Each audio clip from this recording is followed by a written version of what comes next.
우리 정말 대표 기도해 주신 것처럼 우리 행복한 주일입니다.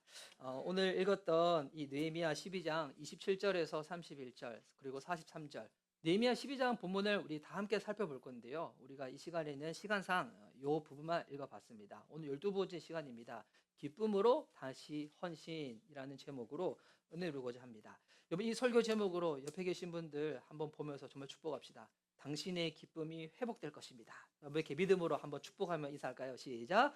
당신의 기쁨이 회복될 것입니다. 회복될 것입니다. 네.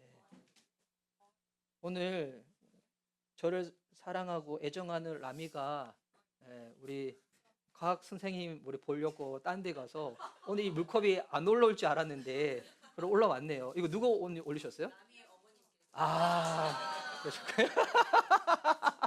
네, 감사합니다. 오늘 제가 목마른 가운데 설교할 뻔했는데 라미한테 제 안부 전화해 주십시오.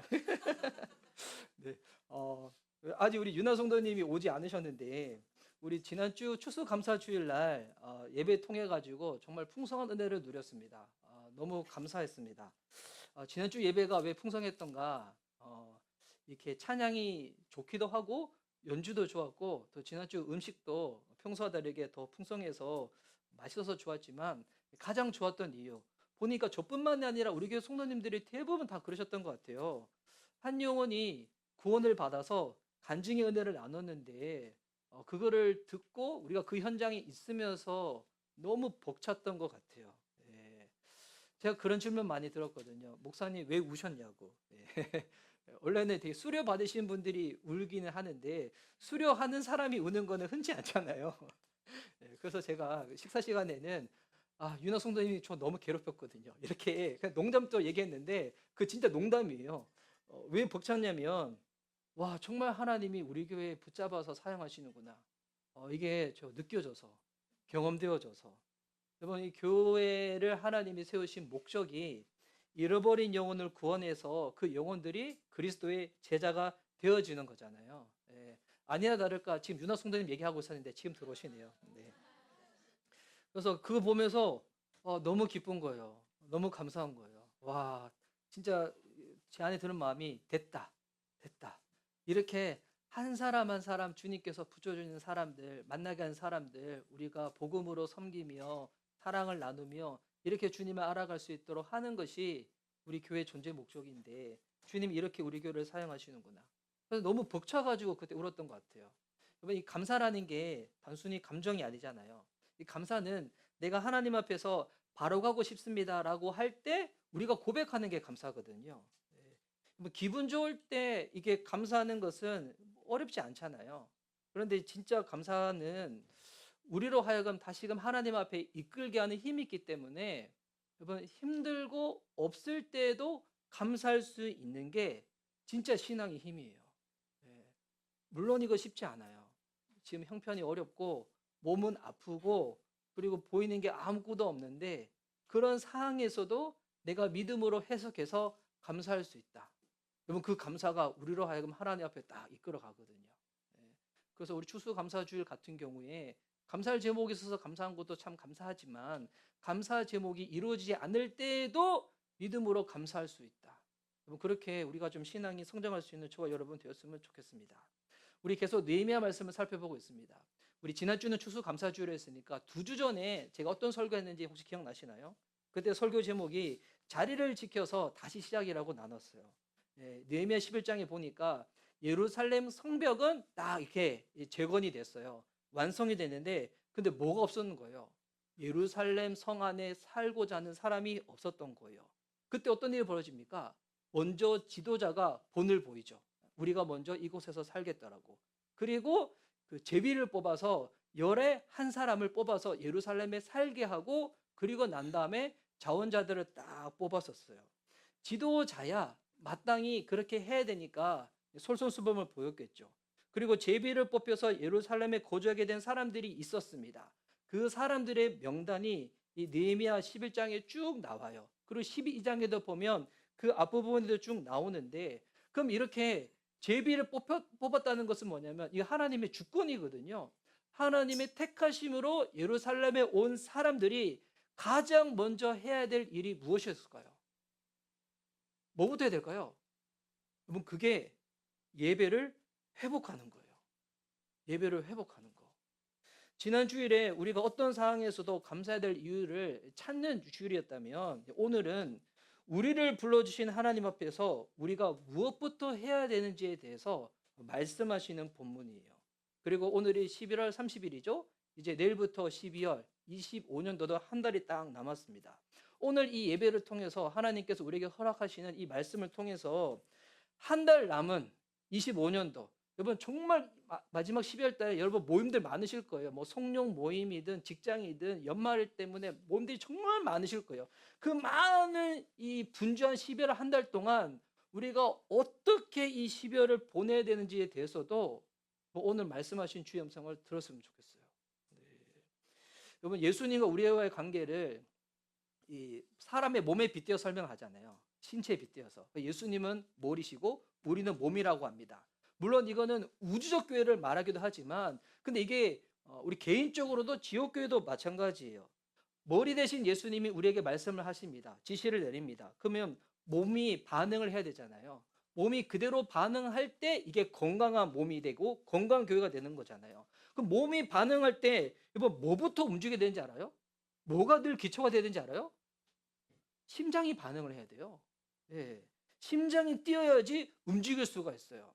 하나님이 말씀하신 데도 불구하고 우리가 어떨 때는 주의 말씀을 순종하는 부분에 있어서 참 이게 힘들 때가 있어요. 왜냐하면 심장이 뛰지 않아서 그래요. 그러면 우리 몸에서 심장은 도대체 무엇인가? 여러분, 그게 예배예요. 그 예배 가운데 심장이 흥분되고 설렌다. 그러면 하나님께서 우리가 말씀하시는 부분에 있어서 그다음부터는 내가 할 수 있다, 할 수 없다, 이거를 먼저 내세우지 않고 하나님이 나로 하여금 뛰게 하시는 그 마음으로, 믿음으로 가게 되는 거예요. 그러면 뭐 언제 우리가 심장이 뛸까요? 언제 우리가 다시금 예배 가운데 이 마음이 회복되었을 수가 있을까요? 그게 먼저는 하나님이 행하신 일을 기억하는 거예요. 하나님이 행하신 일을 기억하는 거. 그래서 오늘 이 본문에 보면 먼저 하나님이 이루신 일을 기억하면서 예배하는 거예요. 그렇게 드리는 예배는 여러분 되게 설레고 기대되고 기쁨이 돼요.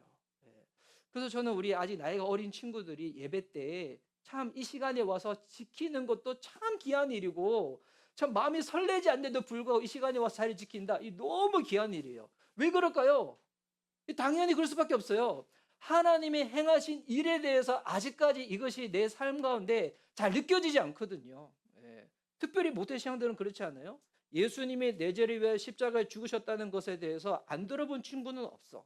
그런데 정말 내 죄를 위하여 예수님이 십자가에 죽으셨다는 것이 정말 믿어지면, 지식이 아니라 이게 정말 나한테 일어난 실제적인 일이구나 믿어지면 기쁨이 회복되어집니다. 예배에 대한 마음 태도가 달라지게 되죠. 그래서 먼저 오늘 이 본문에도 보면 27절 말씀에 성벽이 완성되어지고 먼저 하나님 앞에 봉헌식을 드려요. 예배를 드리는 거죠. 27절 말씀 제가 다시 한번 읽어볼게요. 예루살렘 성벽이 완성되어서, 와, 벅찬 일이죠. 성벽이 완성되었습니다. 봉헌식을 하게 되었다. 사람들은 곳곳에서 레위 사람을 찾아내어 예루살렘으로 데려왔다. 감사의 찬송을 부르며 심벌주를 치며 검은고와 수금을 타며 즐겁게 봉헌식을 하려는 것이었다. 여러분, 이 성벽이 완성되고 난 다음에 이 예배를 딱 드립니다. 와, 그들이 드리는 이 예배는 의무로 드리는 예배가 아니에요. 드리지 않으면 벌 받기 때문에 드리는 예배가 아니에요. 뭐 어떻게 드리는 거예요? 감사의 찬송을 부르면서 레위 사람들을 찾아내가지고 심벌을 치며 검은고 수구를 타며 기쁨으로 즐거움으로 하나님 앞에 딱 예배를 드리는 거예요. 요즘 이제 시대에 이 신앙의 좋은 문화들이 사라지는 부분이 개인적으로 참 아쉬운 부분들이 있는데, 신앙이 있으면 이게 분위기가 형성되어지고 이게 나중에는 좋은 문화가 되거든요. 그 중에 하나 뭐냐면 우리의 일상의 삶 가운데서 정말 좋은 일이 있을 때 뭐부터 해야 되는가? 예배부터 드리는 거예요. 그 예전에는 늘 그랬거든요. 여러분, 이사했다, 뭐부터 하는 거예요? 예배부터 드리는 거예요. 이사 예배. 이 차 샀다, 또 제가 예전에 미국에 잠깐 선교 갔었을 때 그 미국에 유학생들은 차부터 사잖아요. 그 뭐부터 하는지 알아요? 목사님 찾아서 기도부터 받아요. 예. 그리고 아이를 태어났다. 그리고 100일이 되고 돌이 되었다. 여러분 그때도 뭐 합니까? 돌 잔치를 하는 게 아니죠. 돌 예배를 드리죠. 그리고 또 이렇게 믿음의 청년들이 한 몸을 이루고 결혼을 하게 되었다. 우리는 뭐 하는 겁니까? 결혼식을 올리는 것이 아니라 결혼 예식, 이 예배로 올려드리는 거예요. 제가 예전에 여기 건대 후문에 살 때 지금은 사라졌어요. 그 커피집이 하나 있었는데 그 작은 가게에 그 사장님이 딱 했었을 때 제가 아침에 지나가는데 보니까 거기서 막 소리가 웅성웅성 들리는 거예요. 봤더니 그 사장님이 크리스찬이었나 봐요. 섬기는 교회 목사님을 불러가지고 예배드리고 막 안수 받으면서 거기서 뜨겁게 기도한 걸 봤어요. 그래서 제가 궁금해서 물어봤더니 온누리교회 다니는 성도님이시라고. 뭐 하는 거예요? 이곳에서 시작을 하나님과 함께 하겠다고 예배하는 거예요.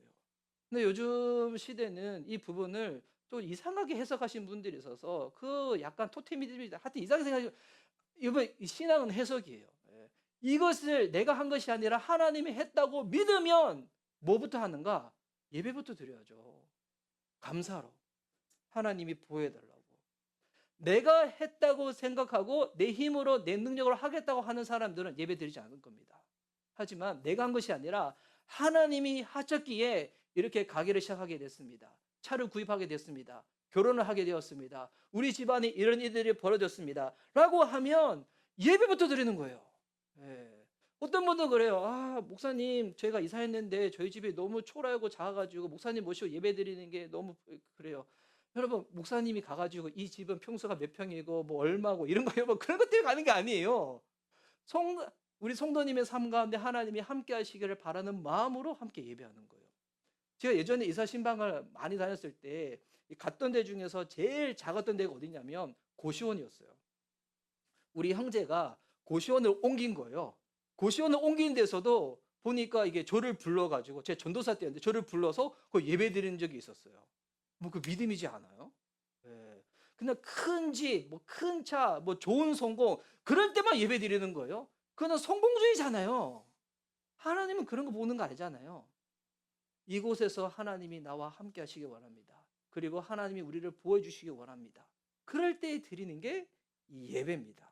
뭐 이들도 아마 그런 마음이었을 거예요. 예, 성벽 그냥 사람들이 보기에 큰 건축물이 쌓아 올라졌기 때문에 예배하는 것이 아니라 하나님이 하셨다고 믿기 때문에 예배하는 거예요.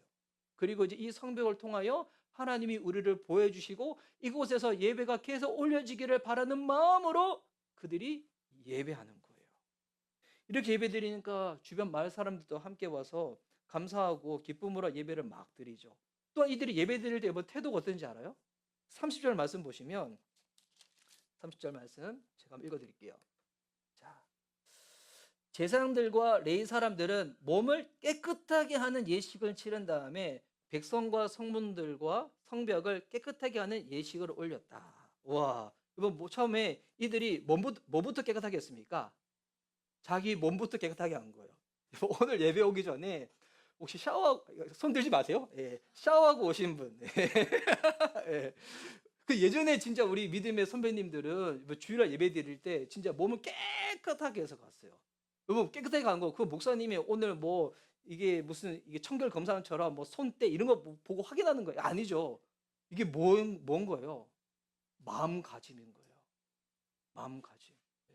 그래서 주일날 예배 올 때는 우리가 어떤 태도로 오는 게 좋을까요? 예.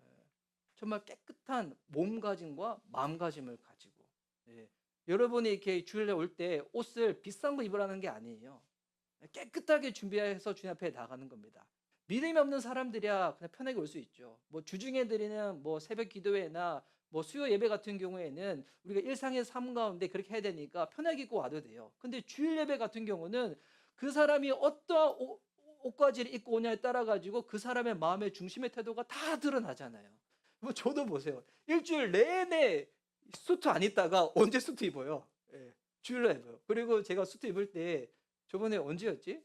제가 좀 편하게 입었었는데 그 반팔티 입고 올라온 적이 있었어요. 우리 이제 교회에서 맞춘 단체 티 입고. 예, 그렇죠. 다음에도 단체 티 맞추면 입을 생각은 있는데 근데 이제 저를 사랑하고 아끼시는 성도님 저한테 그 얘기하는 거예요. 목사님은 슈트 입을 때가 더 예뻐 보인다고. 윤호 성도님이 저한테 그 얘기를 하셨거든요. 그 얘기 듣고 내가 순종해야지라고 해가지고 주일날은 그 슈트 입어요. 예. 예뻐 보이나요? 여러분 이거 뭐 하는 거예요? 사람한테 보이는 것이 아니라 하나님 앞에 우리의 마음의 태도를 드리는 거예요. 예. 근데 이거를 여러분 이게 우리 아이들이 다 봐요. 예. 여러분들이 진짜 주일날 오기 전에 어떤 옷을 입고 어떻게 준비하고 하는지를 우리 아이들이 다 봐요. 그래서 제가 항상 말씀드리잖아요. 예배 올 때 준비해서 오는 게 너무 중요하다고. 예. 헌금 드릴 때도 그냥 막 준비 안 돼서 소두리 드리는 게 아니라 준비해서 드리고. 제가 수요 기도회 때 우리 루이 이야기를 들었는데 루이가 우리 엄마한테 그 얘기를 했다는 거예요. 우리는 예배 때 헌금 하는데 어른들은 헌금 안 하는 것 같다고. 예. 우리는 예배 시간에 이거 헌금 주머니 안 돌리잖아요. 예. 그래서 헌금 하냐고 물어봤대요. 우리 아이들이 다 보고 있어요. 예. 여러분 제자 훈련의 가장 중요한 거 아시죠? 보고 배우는 거예요. 말로 가르침도 필요하지만 보고 배우는 것만큼 강력한 게 없거든요. 그래서 우리도 하나님 앞에서 바로 서야 되겠지만 우리 아이들도 신앙으로 바로 세워지기 위해서 어떤 부분에는 불편한 부분이 있다 할지라도 성경책 찾아보는 거 불편하겠죠. 그리고 헌금 준비해서 드리는 거 불편하겠죠. 예배 시간에 미리 준비해서 오는 거 불편하겠죠. 근데 여러분 이게 불편한 것이 진짜 신앙생활에 너무너무 필요해요. 이게 그래서 아이들한테 흘러갈 수 있도록 하나님 앞에서 경외하는 태도로 딱 올라갈 수 있도록. 근데 이들은 보니까 자기들의 몸만 깨끗이 한 것이 아니라 보니 백성과 성문들과 성벽을 깨끗하게 하는 예식을 올렸습니다. 뭐 어떻게 한 거예요? 예배드리기 전에 이 공간을 깨끗하게 청소한 거예요. 예. 여기에 먼지가 얼마나 떨어져 있는가, 머리카락이 얼마나 떨어져 있는가, 머리카락 많이 떨어져 있어도 하나님 우리 예배를 받으십니다. 근데 지금 뭐 하는 거예요? 근데 우리가 예배드리는 순간에 이곳은 뭐가 되는 거예요? 성전이 되는 거예요. 건물 자체가 성전이 아니라 예배자들이 모여서 살아계신 하나님을 예배할 때 그 공간이 성전이 되어져서 성전의 기능이 회복되어지는 거예요. 성전의 기능이 뭡니까? 내가 제사함 받은 그 은혜를 누리는 거예요.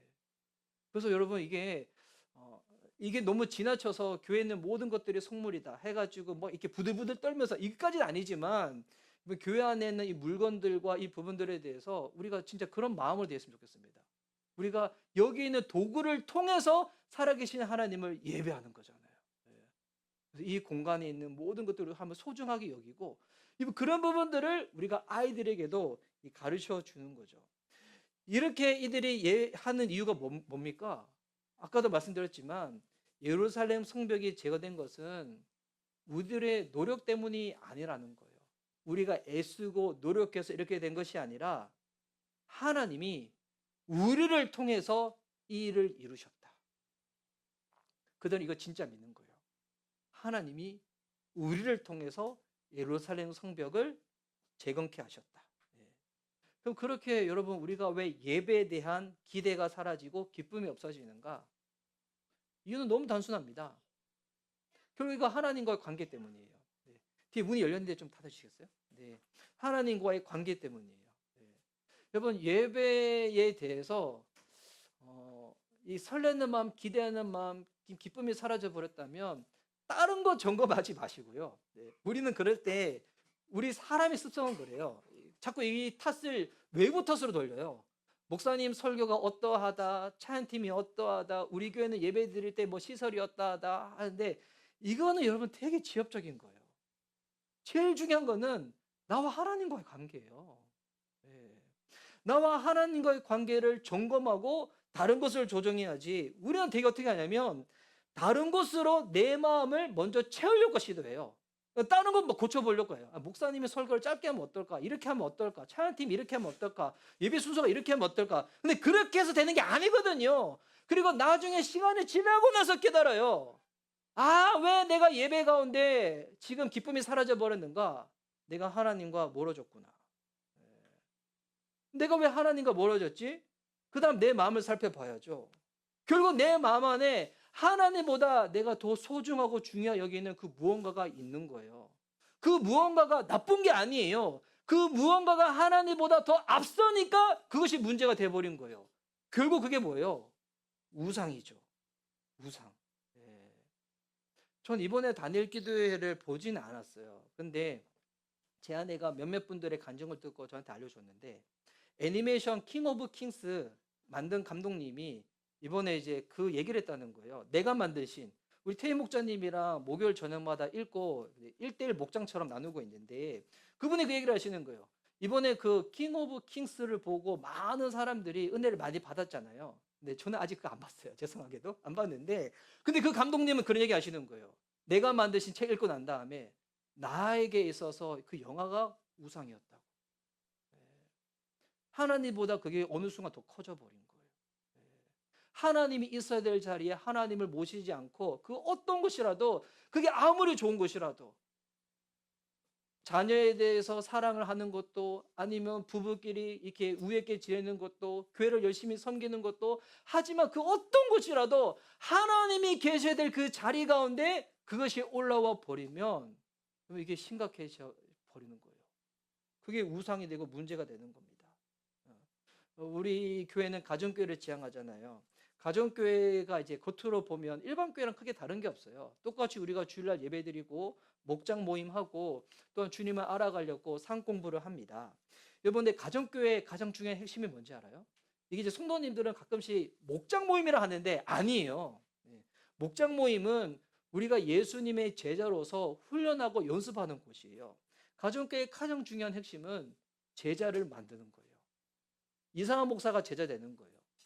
여러분이 제자로 계속 그렇게 만들어져 나가는 거예요. 그래서 이 가정교회 목장 모임은 솔직히 일반적인 예배 형식하고는 다르죠. 그리고 예배가 또 아닐 수도 있는 게, 왜냐하면 우리는 그 자리에 VIP도 초대를 하는 거잖아요. 근데 그 자리는 어떤 자리입니까? 예배하는 제자들이 모이는 자리예요. 우리 목장 모임을 섬기는 것은 보통 일은 아니에요. 왜 목장 모임이 힘드냐면, 아직 우리 CTCK 목장은 그래도 성숙하신 분들이 많이 있어서 그렇지 않지만, 목장 모임이 힘든 거는 음식 준비가 힘들까? 아니면 뭐 이렇게 내가 순서를 세련되게 진행하는 게 힘들까? 뭐 그런 게 힘든 게 아니에요. 진짜 힘든 거는 누군가 이야기를 들어주는 거예요. 말하는 게 어렵지 않아요. 여러분 해보면 가르치는 것도 에너지가 들지만, 가르치는 상대가 쉬워요. 제일 힘든 게 뭔지 알아요? 듣는 거예요. 경청하는 거. 그 들으면서 공감해 주는 거예요. 이 정말 힘들거든요.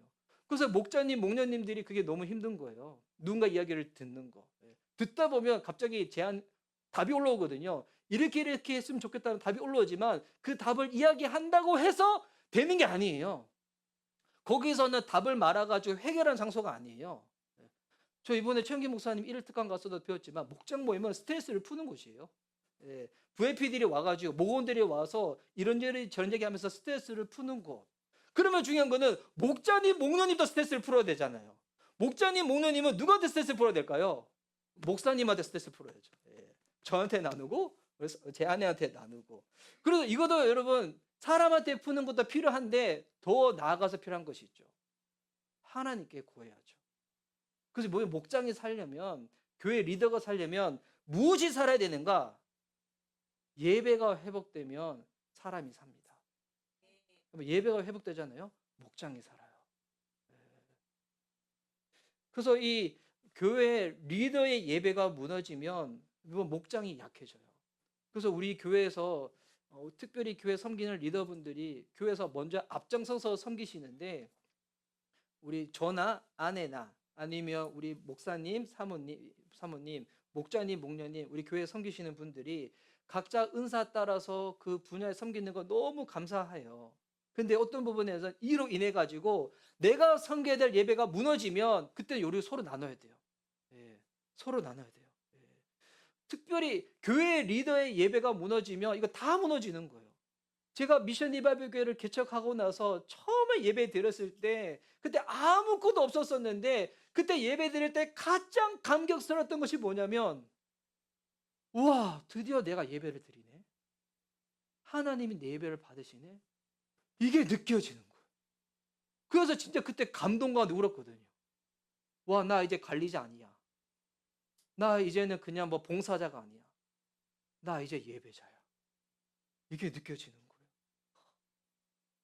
여러분, 우리가 힘들 때 다른 거는 그 다음에 해도 돼요.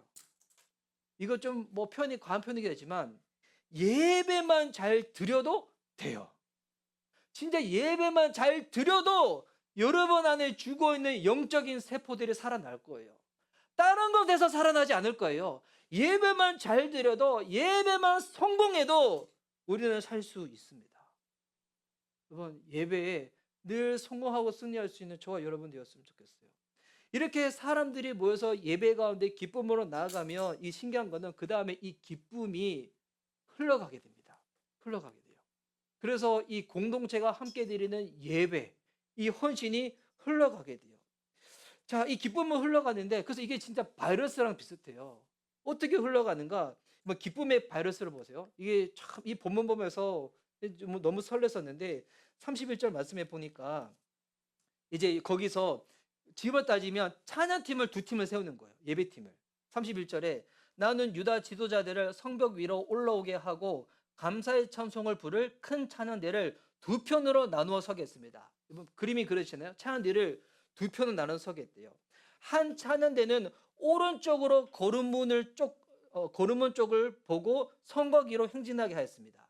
그러니까 찬양팀을 두 팀으로 나눠 간 다음에 한 팀은 오른쪽을 딱 돌게 한 거예요. 그리고 한쪽은 38절 말씀해 보면 이제 여러분 주변에 없죠? 성경책에 보시면 다른 한 찬양대는 반대쪽으로 행진하게 하였다. 나는 백성의 절반과 더불어 그 뒤를 따라서 성벽 위로 올라가서 이 행렬은 풀무망대를 지나고 넓은 벽에 이르렀다가 그리고 그 다음에 막 경로가 나오는데 그러니까 한 찬양팀은 오른쪽으로 돌고 한 찬양팀은 왼쪽으로 딱 도는 거예요. 그러한 다음에 이들이 어디서 모이는가? 40절에 보니까 감사의 찬송을 부르는 두 찬양대는 하나님의 성전에 들어가 멈추어 섰다. 나 역시 백성의 지도자 절반과 함께 하나님의 성전에 들어가 섰다. 하나님의 성전에 들어가기 전에 찬양팀 한 팀은 오른쪽으로 쫙 돌고 한 팀은 왼쪽으로 쫙 돌다가 여기서 성전 앞에서 딱 모여가지고 백성의 지도자들과 예배팀이 함께 성전에 딱 들어가는 거예요. 와, 이 이미지가 그려지시나요? 사람이 어떤 생각을 하냐에 따라서 행복하기도 하고 불행해지기도 하는데 제가 이거 본문 보면서 제가 한번 상상해 봤어요. 우리 교회에 하나님이 은혜를 주셔서 예배팀이 부흥한 거예요. 예배팀이. 아니면 뭐 예배 부스가 두 개 생겨가지고 그래서 두 개 예배팀이 생긴 거예요. 하나 예배팀은 우리 신앙신 목사님이 섬기는 예배팀. 또 하나 예배팀은 어떤 예배팀이 될지 모르죠. 우리 청소년들이 예배팀이 될 수도 있겠고 아니면 우리 아이들이 예배팀이 될 수도 있겠고 하여튼 딱 생긴 거예요. 그래서 평소에는 각자 하나님께서 부르신 대로 한 팀은 주일 예배 섬기고 한 팀은 뭐 일부 예배 섬기고 뭐 어린 예배 섬기고 막 섬기다가 크리스마스 같은 날 아니면 교회 중요 절기가 있을 때는 이 팀이 같이 연합으로 해가지고 함께 하나님 앞에서 딱 예배를 드리는 거예요. 와, 우리 교회 예배팀이 더 많이 생겼으면 좋겠습니다. 이거 보면서 그 생각이 들었어요. 제가 이전에 섬겼던 교회는 사람들이 많이 있었던 교회니까 이미 세팅이 다 된 교회에서 이렇게 하는 것은 상대적으로 쉬울 거예요. 근데 우리는 지금 만들어져 나가고 있잖아요. 우리 교회는 지금 세워져 나가고 있잖아요. 근데 언젠가 진짜 이렇게 되는 거예요. 그래서 우리 아이들이, 우리 청소년들이 다 악기나 노래나 춤이나 그 중에 하나 했으면 좋겠어요. 악기를 하든지 노래를 하든지 춤을 추든지 아니면 난 악기도 못하고 노래도 못해? 그럼 가니처럼 그림을 그려. 그래가지고 매주 목사님 설교를 들을 때마다 그냥 한 장의 그림을 딱 그리는 거야. 이 매주 모으면 얼마나 작품이 돼요. 그런데 진짜 그냥 그리지 말고 진짜 딱 모아놔, 알지? 한 장 그리면 그러지만 모아놓으면 이게 나중에 앨범이 되거든. 그래서 같이 그래서 우리 청소년들이 왜 이런 악기와 노래를 해야 되는가? 여자친구 만나기 위해서, 남자친구 만나기 위해서 그 목적이 아니라 하나님을 예배하기 위해서. 뭐 그러고 난 다음에 어떤 일이 벌어진지 알아요? 공동체 전체가 기쁨을 하나님 앞에 나가요. 이것이 43절의 말씀입니다. 43절 말씀 우리 함께 한번 다시 읽도록 하겠습니다. 시작. 그날 사람들은 많은 제물로 제사를 드리면서 기뻐하였다. 하나님이 그들을 그렇게 기쁘게 하셨으므로 여자들과 아이들까지도 함께 기뻐하니 예루살렘에서 기뻐하는 소리가 멀리까지 울려 퍼졌다. 아멘. 여러분 이 보니까 기쁨의 선순환이죠. 성벽 재건하고 난 다음에 막 기뻐가지고 찬양팀 2팀 만들어서 오른쪽 돌고 왼쪽 돌고 같이 모여서 성전에 들어가서 막 기쁜데 보니까 그들이 막 기쁘다 보니까 하나님이 하셨다고 해가지고 뭐 재물도 많이 드렸단 말이에요. 하나님 감사하다고 막 감사 재물도 많이 올려드렸는데 근데 하나님이 그들을 더 기쁘게 하셨다는 거예요. 보니까 우리도 하나님 하셨다고 기쁜데 하나님도 그들 보면서 기뻐가지고 하나님이 그들을 막 더 기쁘게 하신 거예요. 그랬더니 막 여자 아이들까지도 다 기뻐하고 뭐 그때 당시에 여자 아이들은 어떻게 보면 사람의 숫자도 카운팅하지 않을 정도의 그런 사람들이었거든요. 그런데 이런 사람들도 소외 없이 다 기뻐하고 심지어 예루살렘에서 예배로 인해서 기뻐하는 소리가 어디까지 퍼졌다고요? 스피커도 없어. 은양 장비도 없어. 근데 멀리까지 퍼졌다는 거예요. 여러분 이게 단순히 소리가 커서 멀리 퍼졌다는 정도가 아니라 기쁨이 계속 확산되는 거예요. 기쁨이 계속 확산되는 거예요. 여러분 기쁨은 생명력이 있어요. 내가 진짜 기쁘잖아요. 내가 정말 즐겁잖아요. 그럼 여러분 내 주변 사람들 가운데 이게 흘러가요. 그래서 저도 이제 그 생각하거든요. 맞아. 담임 목사가 행복하고 기뻐야지 성도들도 행복하고 기쁘지. 담임 목사가 우울하고 슬프고 막 짜증내는데 어떻게 성도들이 기쁘고 그럴 수가 있겠어요. 그래서 저도 제 마음 관리와 건강 관리를 잘 하려고 그렇게 애쓰고 있습니다. 오늘 그래서 이 본문에 보면 크게 즐거워하였다. 크게 즐거워하였다. 이 개역개정에 보면 크게 즐거워했다가 5번이나 반복돼요. 진짜 기쁜 거예요. 너무 기쁜 거예요. 우리 찬양 가사 중에 그런 가사들 있잖아요. 우리의 힘은 주를 기뻐하는 것. 그거 알고 불렀어요. 주는 나의 힘이요. 주는 나의 힘이요. 그 찬송가 있잖아요. 예수는 나의 힘이요. 여러분 이 기쁨은 공동체의 힘이에요. 여러분 이 기쁨이 있어야지 우리가 하나님께서 허락하신 그 일을 감당할 수 있는 영적인 원료가 돼요. 여러분 기쁘십니까? 주님을 인하여 기쁘시고 우리가 한 몸을 됨으로써 기쁘십니까? 여러분 우리의 기쁨을 앗아가고 방해한 것들이 도대체 무엇입니까? 그것이 본질적인 것이 아니라면 여러분 그거 멀리 해도 돼요. 나중에 해도 돼요. 아니 안 해도 돼요. 그래도 우리는 충분히 기쁠 수 있도록 주님이 우리와 함께 하시고 우리가 어떻게 구원받았는지 그것이 더욱더 실감나게 경험할 수 있도록 성령님께서 도와주실 것입니다. 우리가 자리를 지키는 것이 먼저 헌신의 시작인데 자리를 지키는 것이 기쁨이 없으면 오래 가지 못하잖아요. 예배 자리도 지켜야 되지, 목장의 자리도 지켜야 되지, 봉사의 자리도 지켜야 되지, 가정의 자리, 직장의 자리도 지켜야 되지. 처음에는 기쁨이 없을 때 억지로 시작할 수도 있습니다. 근데 나중에는 기쁘지 않으면 이거 오래 가지 못해요. 그러면 오늘 이 주일 예배가 어떤 시간인가? 여러분의 기쁨이 회복되어지는 시간입니다. 그래서 아무리 슬프고 우울한 일이 있더라도 그리고 누구랑 싸우고 다투는 일이 있더라도 여러분 이 시간에 와서 기쁨이 회복되어져야 돼요. 그러면 어떻게 기쁨이 회복되어질 수 있는가? 이거 예수님 바라보면 우리가 그거 배울 수 있는데 예수님도 십자가 고통을 어떻게 이겨내신 줄 알아요? 기쁨으로 이걸 감당하셨대요. 히브리서 12장 2절 말씀인데 우리 함께 믿음으로 한번 읽어볼까요? 자, 시작. 믿음의 창시자요 완성자이신 예수를 바라봅시다. 그는 자기 앞에 놓여있는 기쁨을 내다보고서 부끄러움을 마음에 두지 않으시고 십자가를 참으셨습니다. 그리하여 그는 하나님의 보좌 오른쪽에 앉으셨습니다. 아멘. 우리가 해야 될 일은 내가 지켜야 될 그 자리에서 자리만 지키는 것이 아니라 뭐 하라고요? 예수님을 바라보는 거예요. 우리들 가운데 믿음의 창시자시래요. 무슨 말입니까? 우리에게 믿음을 먼저 주신 분, 그리고 믿음의 완성자이시대요. 이 믿음으로 끝까지 완성되어지는 순간까지 우리와 함께 하시는 분, 우리를 놓지 않으시는 분, 우리를 포기하지 않으시는 분, 그 예수님을 바라보는 거예요. 여러분 그 주님이 우리에게 말씀하신 그 믿음의 자리에 있을 때 그때 주님을 생각하십시오. 주님을 묵상하십시오. 주님이 나로 하여금 어떤 은혜를 베푸셨고, 나를 어떻게 구원하셨고, 나를 어떻게 은혜로 택하셨고, 나와 얼마나 은혜 가운데 나를 붙잡아 주시는지, 숱한 나의 이 방황과 나의 약함과 나의 넘어짐이 있다고 할지라도 끝까지 나를 붙잡고 포기하지 않으셨던 그 주님을 바라보면서 우리의 기쁨이 회복되는 거예요.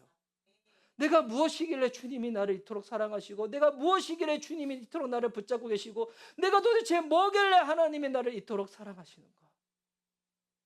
여러분, 이 마음이 전해질 때 버틸 수 있는 기쁨의 힘을 주님이 공급해 주시는 거예요. 여러분 지금 있는 삶이 그 형편이 지금 고통스러우신 분들, 고통은 진짜 고통이죠. 힘들죠. 어렵죠. 저도 아침에 커플의 삶 할 때 기도하면서 그런 기도 제목이 나왔거든요. 하나님, 우리가 고통의 터널을 지납니다. 이거 동굴이 아닐 줄 믿습니다. 이거 아무리 길어도 언젠가는 이 터널은 끝이 있다고 믿습니다. 그 끝에 한 줄기 빛을 바라보면서 하나님, 이 터널을 지나갑니다. 영원할 것 같지만 영원하지 않습니다. 여러분, 일시적이고요, 상대적이고요, 찰나적일 것입니다. 하나님이 우리에게 허락하시는 영혼의 기쁨에 비한다면 그거 보며 버티는 거죠. 혼자 버티기 힘드니까 교회 공동체 식구들과 함께 버티는 거죠. 그래서 우리가 이런 기쁨으로 헌신으로 주님 앞에 예배하며 나아갈 때 이 헌신은 흘러가요. 그래서 내 주변에 있는 사람들을, 특별히 다음 세대를 세웁니다. 그 다음에 일어나는 일들을 보면 아까 43절에 보니까 백성들이 많은 재물을 가져왔다고 했잖아요. 근데 많은 재물을 가져오다 보니까 이제는 이 재물들을 관리하는 사람들을 세워요. 그래서 이 기쁨의 예배는 헌신으로 흐르고, 이 헌신은 특별히 다음 세대를 세웁니다. 나로 끝나지 않아요. 다른 사람들을 세운다는 거예요.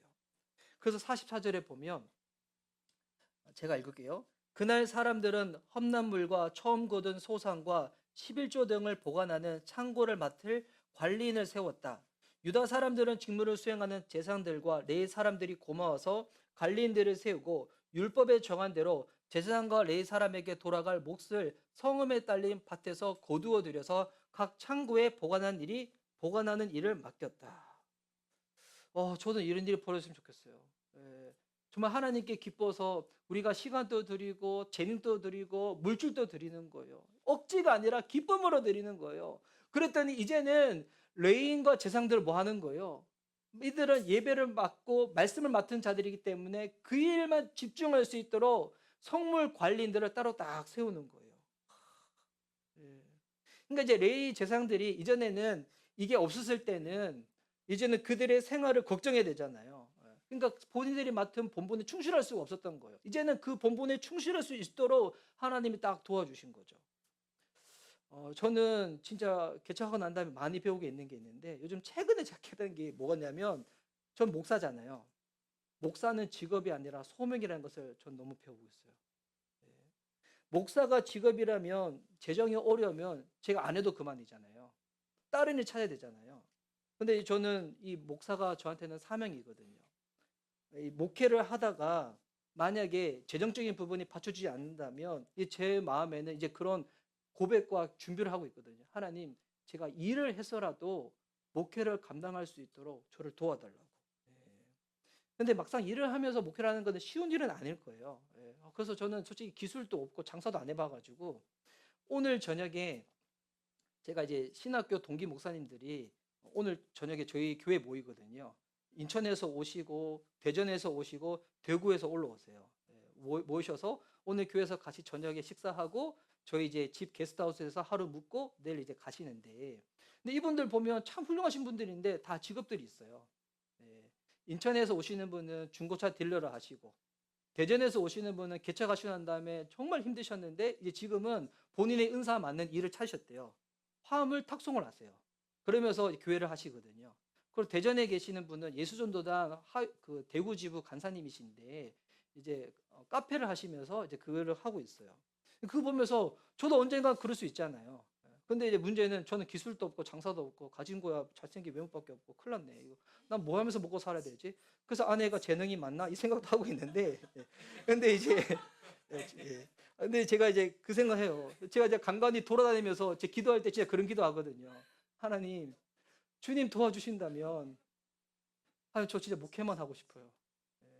저 목회만 하고 싶은데 목회만 집중하고 싶은데 설상 그런 일이 만약에 제가 원하는 대로 생기지 않더라도 저는 이 목사가 사명이니까 제가 일을 하면서 이 목회를 감당할 수 있도록 도와달라고. 제가 이런 기도를 하거든요. 여러분 예배가 회복되잖아요. 헌신이 정비되어지죠. 공동체가 건강하게 세워지고 난 다음에 이제 이 기쁨의 열매가 어디로 흘러가냐면 오늘 본문에는 집중적으로 나오지 않아요. 근데 구약의 전체를 보잖아요.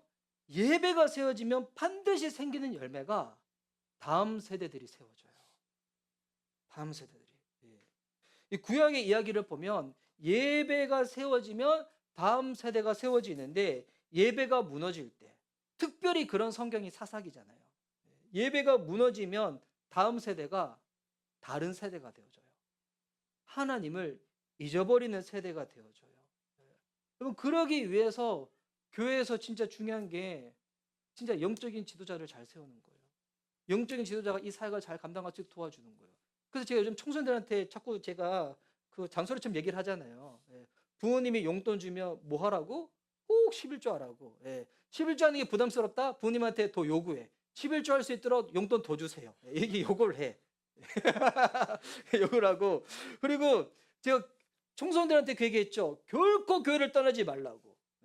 근데 청소년들만 그럴까요? 저는 우리 교회에 많지는 않는 싱글 청년들한테도 나누고 싶어요. 오늘 슬경제가 안 보여서 그런데 이번 절대 교회를 떠나지 마십시오. 정말 부탁드립니다. 절대 교회를 떠나지 마십시오. 요즘은 교회 없이 이렇게 신앙의 모습을 하는 그런 그룹들이 좀 많이 있어요. 근데 제가 보니까 어떤 마음이 드냐면 거기는 가정도 없고 자녀도 없잖아요.